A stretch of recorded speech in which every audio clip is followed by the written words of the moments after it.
This is a nightmare. This young boy told his mother sometimes in December 2024 that he had a confession to make to her on confidentiality. Unable to figure out what her son wanted to confess, but desperate to hear that confession, this woman sat put to hear what her son had to say.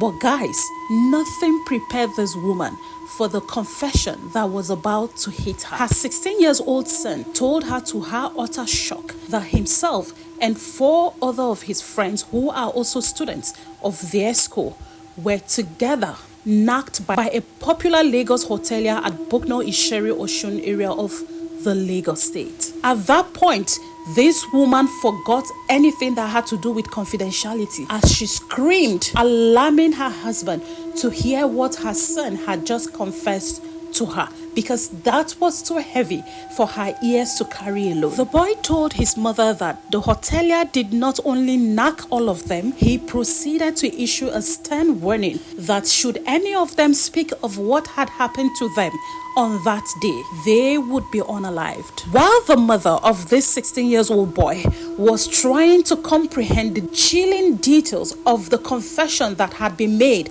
by her son, she had no idea what was coming next. Before her very eyes, shortly after the chilling confession of her son, she watched her son spiraled into madness. These are things we often saw in Nollywood movies, but not in real life. But here it was playing out real for this woman, live and direct. Her son has gone into madness shortly after confessing the chilling details of how a hotelier knocked him and his teenage friends. As soon as the father of the victim got wind of this situation, he rushed his son to a prayer house where prayers were offered for days.